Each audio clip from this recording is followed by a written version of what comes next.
Okay, आज हम बात करेंगे नागपुर सिटी के बारे में। ये वैसे अगर गिना जाए पॉपुलेशन के हिसाब से तो महाराष्ट्र का तीसरा बड़ा शहर है। ओके, मतलब फर्स्ट लेवल पे तो आ जाता है कि ये मुंबई, फिर पूना आ जाता है। ओके, और पूना के बाद हम नागपुर के बारे में बात कर सकते हैं। ओके, तो ये मतलब लोग, इसका जो पॉपुलेशन है वो अराउंड 2 मिलियन के आगे है, मतलब 2011 में। तो ऑलमोस्ट अभी 3 मिलियन पार कर चुका होगा। ओके, क्योंकि 10 साल तो हो चुके, राइट। और जो बंदे नए हैं चैनल पे हमारे, फर्स्ट टाइम वीडियो देख रहे हैं, तो उनके लिए बता दूं कि हम ऐसे ही वीडियो बिजनेस से रिलेटेड, ये तो हमारा सेकंड सेशन चालू है जो कि हमने कंट्री सिटी वाइज लिया हुआ है। ओके, उसके पहले हमने ऑलरेडी 100 बिजनेस आइडियाज़ के बारे में वीडियो बना चुके हैं, आप वो भी देख सकते हो। ओके, तो और तीसरा अभी जो हमारा सेशन आने वाला है वो स्टेट वाइज आने वाला है, तो वो सब देखने के लिए और उसके आगे फिर वर्ल्ड के बारे में देखने के लिए, तो हमारे से जुड़े रहने के लिए चैनल को सब्सक्राइब कर दीजिए और बेल आइकन को दबा दीजिए और लाइक बटन दबा के जो नेक्स्ट वाला ऑफ़र है वो उसको एंजॉय कीजिए। अभी ऑफ़र क्या है, जो भी स्टूडेंट रहेंगे या हाउस वाइफ या senior citizen, job employ, handicap, तो उनके लिए ये फ्री बिजनेस कंसल्टेंस ऑफर है। मतलब आप कोई भी बिज़नेस करना चाहते हो तो एक बार हमसे फ्री में है, आप एक बार पूछ सकते हो। ओके, मेल लेके फिर हमारी टीम आपको कॉल करके बता देगी जो भी है क्या, फिर उसके बाद डिसीजन लेना, क्योंकि इसके लिए तो पैसे तो नहीं लगते। ओके, ये सब चीज़ों के लिए। और रही बात अभी बेनिफिट्स के बाद, तो जो भी अगर उसके बाद अगर आपका कोई तय हो जाता है और अगर आपको हमारे से कोई भी बिजनेस सर्विसेज लेना है तो आप वो भी ले सकते हो मेल करके। ओके, अभी बात करते हैं डिटेल्स में। ओके, नागपुर के बारे में। तो नागपुर किसके लिए फेमस है ये तो सबको पता है, संतरा के लिए फेमस है। ओके, पॉपुलेशन अराउंड 4 मिलियन तक है अभी 2020, क्योंकि 2011 में ये 2.41 मिलियन से करीब करीब था। ओके, नागपुर महाराष्ट्र में आता है। और अगर महाराष्ट्र का इतिहास देखोगे पहली बार, ओके, जो भी बिज़नेस करने के लिए आते थे, तो एक तो मतलब प्रिपेयर नहीं बोल सकते हम उसको, बोल सकते हैं कि एक तो शुरुआत में वो मुंबई देखते थे, या फिर अगर मुंबई के बाद कोई दूसरी सिटी देखना चाहते हैं महाराष्ट्र में, तो वो रहता है हमेशा नागपुर। ओके, तो कभी भी ये याद रखिए, क्योंकि नागपुर ऐसा है, ये अपने इंडिया का हार्ट है। ओके, अगर वही वहाँ पे बिजनेस हम कोई भी करते हैं तो हम इंडिया में पूरे सर्कुलेट कर सकते हैं।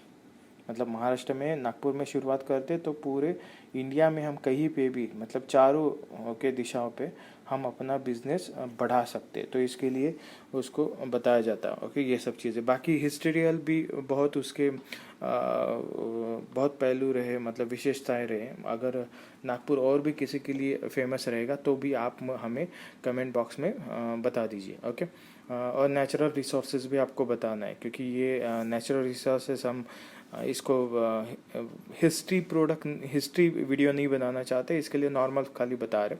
ओके, रही बात बिजनेस आइडिया के बारे में, तो यहाँ पे सभी प्रकार के बिजनेस अच्छे खासे आप चला सकते हो। मतलब जैसे मैंने आपको बता दिया कि यहाँ पे जो भी मैन्युफैक्चरिंग प्लांट आप शुरुआत करते हो या जो भी आपको प्रमोशन करना है, तो आप अच्छे के तरह से हर एक, ओके, मतलब स्टेट वाइज आप प्रमोट कर सकते हो।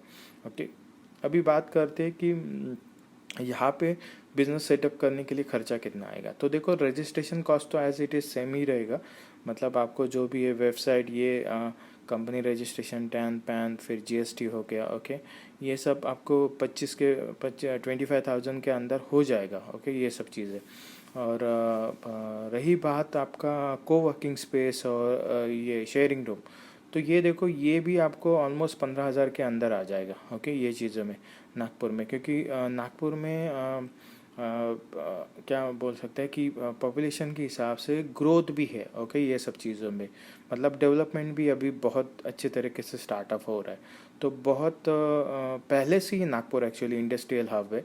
और अभी बीच में फिर ये मुंबई और बाकी सब मतलब क्या है कि हर एक क्रेज़ बन जाता है ना कि भाई सिटी के लिए या जो भी है।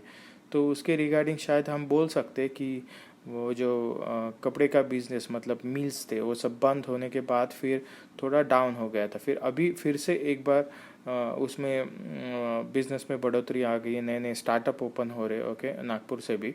तो इसके लिए नागपुर ये भी बेस्ट सिटीज़ है। अगर उसके नियर बाय जैसे एमपी हो गया, ओके, एमपी से कोई आ रहा है या यूपी से कोई आ रहा है तो उनके लिए भी नागपुर बेस्ट है, ओके, बिज़नेस करने के लिए।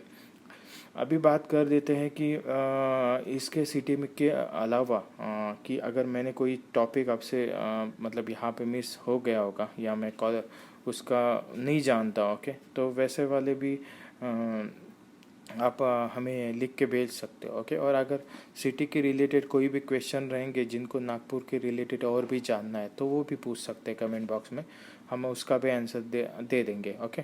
वीडियो को ज़्यादा लंबा नहीं बनाना है क्योंकि ऑलमोस्ट पहले वाले वीडियो बहुत लंबे हो चुके हैं, फिर उसमें कैसा मज़ा नहीं आता ये सब चीज़ों में, बट कैसा जो इन्फॉर्मेशन देनी चाहिए वो तो रिक्वायरमेंट है, ओके, ये सब चीज़ें। रही बात नागपुर के रिलेटेड, आप इंस्टाग्राम सेल्फी भी डाल सकते हो कंपटीशन में। जैसे आपको पता होगा कि हम ये कैंपेन प्रमोट मतलब सिटी को प्रमोट करने के लिए शुरू किया है कि जिसमें हम फ्री जो जीता मतलब जो भी जीतेगा मतलब लाइव रहेगा उसका जो भी है, ओके, कंपटीशन, तो उसमें जो जीतेगा, ओके, जिसकी सेल्फी, उसके लिए हम फ्री में आपको बिज़नेस कंसल्टेंट्स प्रोवाइड कर देंगे। मतलब आपसे रिलेटेड कोई भी बिज़नेस से रिलेटेड आपको इन्फॉर्मेशन चाहिए वो फ्री ऑफ कॉस्ट मिल जाएगा। अगर सर्विसेज चाहिए रहेगी तो 50% ऑफ में करवा देंगे विनर के लिए। बाकी सभी ले सकते हैं, ऐसा कुछ नहीं, खाली विनर ही।